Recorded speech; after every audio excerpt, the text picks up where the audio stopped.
let's talk about the split mind. Schizophrenia means split mind. It is an association to the split between reality and non-reality that a person with schizophrenia gets caught between or stuck onto one or the other. At least that is what I think the definition means fully. I might not got the words quite accurate. With schizophrenia meaning split mind, people get it stuck with split personality disorder. Mind you, those two are not even closely related to each other, so just get that out of your mind while we're talking about this. This video is actually very hard for me to talk about because I actually don't remember any of the episodes except for the recent one that I've had. Now, apparently I've had one before the recent episode I've had, but I do not remember it. That is where it's going to get confusing. So let's first talk about what I'm about to talk about. Split mind, the reason why I called that this episode is because I'm going to call it the cracked mind episode because of the symptoms I'm about to talk to you about. Now, when someone is going through or going under an extreme amount of stress or an emotional trauma, they can have a mental breakdown even when they have a sane or sound mind. For a person with disorders, the impact of slight stress or a slight trauma might actually be more like an extreme trauma to someone who has a sane mind because of the emotional levels that a person has to go through in a disorder. Now, I hope I said that right and not confusing. So apologies if this comes a little weird or confusing because I actually do not have notes on how to talk about this or the next few episodes are going to be actually airing soon. So let me try to figure out the best ways to put these words together. I had recently gone through a heartbreaking experience, not with the loss of a death or anything, but something in my relationship that hurt my feelings very, very badly that, you know, once you have a broken promise, it affects you. I don't want to talk about it. It's like a big, big thing for me. I don't want to talk about it. Either way, I had gone through an extreme depression. That was a week ago from this filming of this video. So I'm still fresh from the heartbreak. Ignore this eye if it looks like it's watering. I actually had troubles putting my contacts in this morning. I started watering and this is one eye, it's because of that. As I was saying, when you go through an emotional trauma or something like that, a lot of people have a tendency of having mental breakdowns.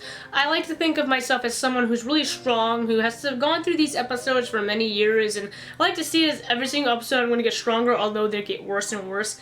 I like to see myself get stronger even a little bit, so I have that kind of sanity with me when I'm going through the insanity. That's why I make these videos, because those who are not strong enough or do not believe that they're strong even going through these episodes, they can see that it's okay to talk about these things. It's okay to learn about these things. It's okay to send these videos to people you love who don't know what you're going through so they can understand a little bit, even if you can't explain it. I understand.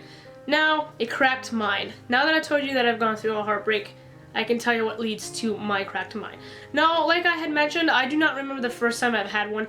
Zach told me that when he was going through this episode, that he's gone through something like this before with me. And it's okay, everything's gonna be okay. But I don't remember it. I don't remember what it was about. I just don't remember it. So I might have had one or two before that, because before him I dated someone for a very long time, for about like 9 years. So she may have gone through something. I dated a girl before him. And I know I've had a lot of episodes with her. And she wasn't able to handle it like how he's able to handle it, unfortunately. Now, this one I do remember. I actually remember this one very, very prominent because I was still going through the phases of it. So it happened 3 days ago at night. I had a borderline episode. That's how I started off. Anyone who doesn't know what borderline is, I will be putting up videos about borderline soon. I just want to find a good way to present the episode so people understand what I'm saying. I guess, I had gone through, first to start off as depression. I was very depressed. Having gone through that trauma, I stayed depressed for a while because you're still going through the emotions of it all, and your body has to adjust, your brain has to adjust, etc. Your hormones have to rebalance themselves. And going from depression, Zach was getting frustrated that day because he was building a bookshelf and the cats were playing with all the tools. And when I see someone else get irritated, I start feeling that irritation and I start getting irritated. And about borderline is, if there is no subject to be angry about with borderline, you're just angry and it's easy for you to trigger at anyone or anything. For example, when he started getting angry at his reasoning for being angry, I started feeling his anger and I started getting angry for no reason. So I had nothing to trigger my anger out towards. So if he would have said something even the slightest bit wrong in my eyes, I would have snapped at him and started getting angrier and infuriated. And eventually I knew I was getting to that point and I didn't want the borderline episode to turn into a legit episode. So I left the room trying to cool down. He tried helping. He was doing what was right. I can't remember how the conversation got to where they were, but either way, they got to a very, very, very bad, borderline episode, and he can't handle anger very well. When it comes to me, at least, because it's his loved one being angry at him for no good reason, which I understand, but he snaps easily too under pressure. So that's what ended up happening. We got to a very, very touchy subject that not only was bad for my borderline, but was bad for my schizophrenia. And I ended up coming back into my room, and when I'm having an episode, I like to have the lights like off for some reason. When the lights are on, when I'm having a borderline episode, I seem to get even more irritated than normal. So when the lights are off, I'm able to like shadow myself, I guess, a little bit, protect myself. I don't know how to describe it, but we had the TV on, so there's like a dim lighting. He said something that just snapped me, and it was something simple, like, no, this is not what the argument was about, but he said to me, this is what snapped me, I just need you to try more. No, we were talking about like cleaning the bedding of the rabbit cage at that point, because he doesn't clean the bedding very often. He needs to clean it every other day, and that's something, the reason why I don't clean the bedding of the rabbit cage is because he made a promise to me that if we get another rabbit, he has to be cleaning the cage. He has to be cleaning it, because he was begging me to have this rabbit. Said, you have to be cleaning this cage every other day because you want to have this rabbit. Now, I love my rabbit, don't get me wrong, but I do have a really bad gag reflex to anything that has a high potent smell, and rabbits have a very, very high smelling pee, not food, like poop, but pee. But when rabbits go, they generally pee and poop around the same time. So the smell of pee is just really like, oh god, it like burns your nose, but nose hairs, but I can't handle it because it starts making me gag and almost vomit. I'd rather not vomit and then pick up poop and then pick up vomit and then vomit again. You get the process. So I have really bad tolerance with that. So I always said to him that if you want another pet, you have to be the one responsible for that case. I'll buy the food, I'll do the water, I'll do all of that. I'll take them outside, I'll let them run around, I'll babysit them, but you have to at least do the litter boxes. And he's perfectly fine with that. He made the promise, but he's been slacking on it. So I said, hey, you need to start doing this, because if you don't pick up the poop for rabbits, they'll start pooping everywhere else, and gnats tend to come in and start biting them and us. So it needs to be cleaned every other day, preferably every day, but I understand why he can't. So he said to me, now how about you try doing it? You need to start doing more things. The reason why I snapped at this, and he said that out of anger, I get that now. I do everything. I make him breakfast, I make him lunch, I bring him lunch at lunchtime because he doesn't like to eat alone without me. I drive him to work, I pick him up from work, I take him to the gym during lunchtime, also I take him to the gym after work. I do the laundry, I take out the dishes, I make sure we shower, I give him his medicine. He has 2 medicines he has to go on his head because he has dermatitis. I'm the one who puts it on his head. I have to remember to take my own medication, which, mind you, I'm schizophrenic. My memory is terrible. Even when the alarm goes off, I'll click on the alarm, to turn off the alarm, to go do it, in the next split second I'll forget. It'd be in the process of getting it, I'll forget what I'm doing. And then I'm doing extra work on the side, work at the auction building, which I don't get paid for. And then I do crafts at home in hopes to make extra money. I do eBay at home to make sure I get extra money. I have to remember to take my own showers, mind you. Also being schizophrenic, you tend to forget to feed yourself on occasion, which I also forget to do. So that's just a little bit of what I do. I take my mom grocery shopping because she doesn't drive.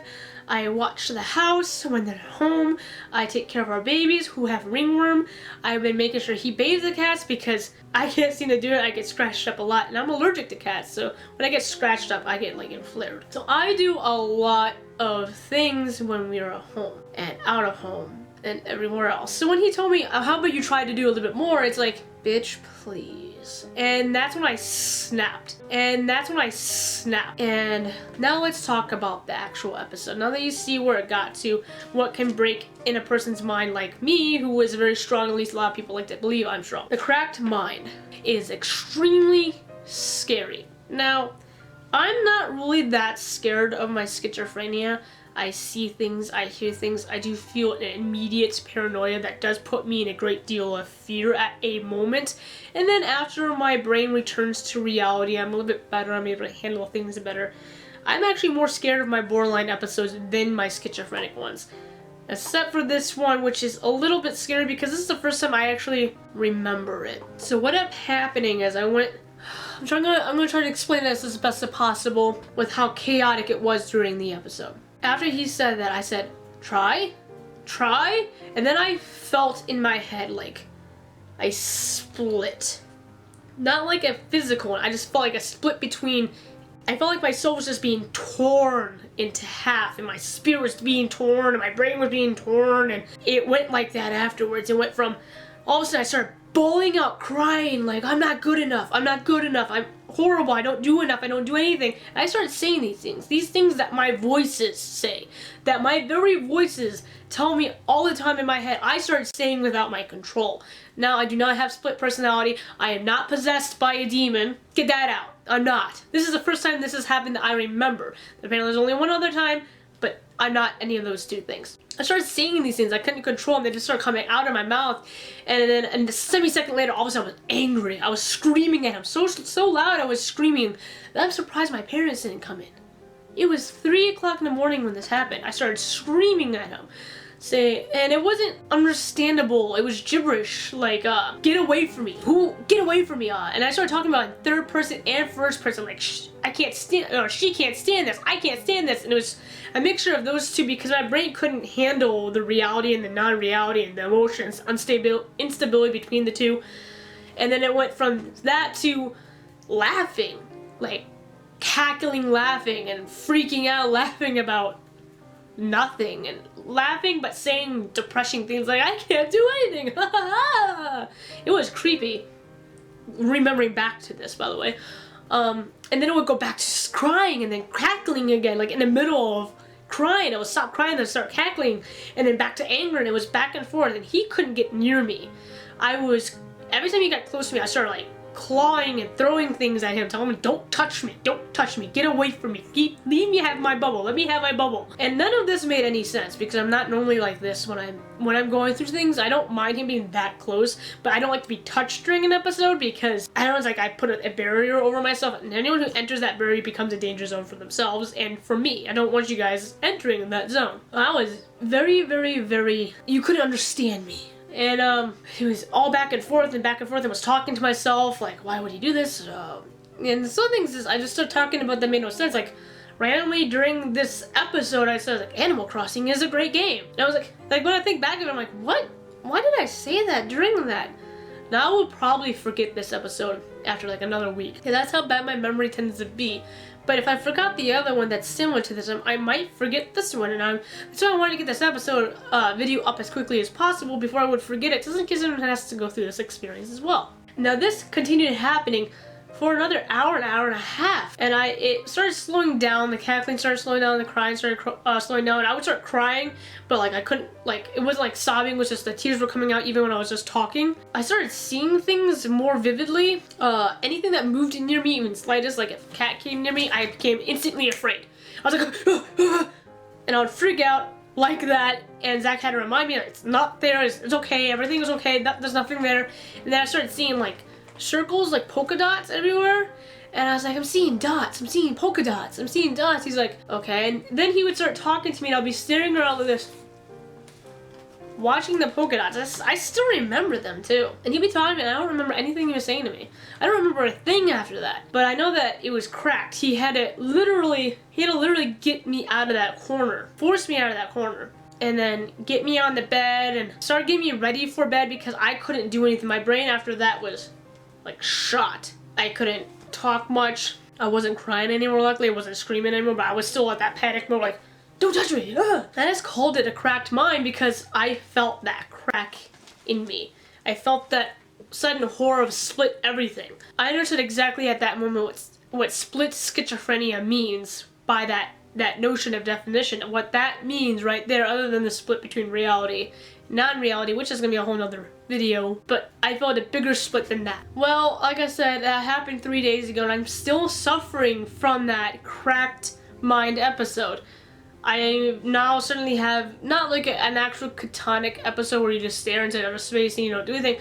All of a sudden I'll be walking and I'll be like, and I'll be like that for like a solid 10 minutes. 10 to 15 minutes, and I'll just continue walking like nothing happened. And my brain's not fully here right now. Like, talking to you, I'm surprised I'm getting this far without having to pause all the time, because I'm not settled in the head right now. Like, I don't know if you can tell, probably not, because I'm trying my best to hide how I feel, the things going on in my brain right now, but I feel like a rush of all this happening in my brain, and it doesn't know how to settle, it doesn't know how to balance out, I'm going through a lot of emotions. I've been hiding schizophrenia for a very long time with my family. So that is what I can best describe a cracked mind as. Hopefully that makes some kind of sense, because I really do not know how to describe that other than just telling you my experience of it actually. Hope that you guys enjoyed. I will be bringing out more videos very soon about the delusions, like I keep mentioning.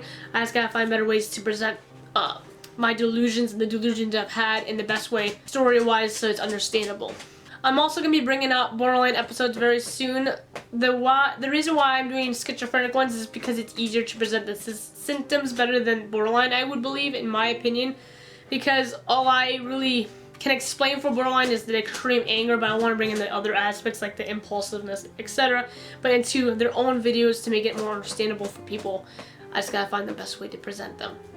So I hope that you like this video. I hope I was able to present to you guys the cracked mind or the split mind episode as best as possible. Like, comment, and subscribe. Yeah, thank you.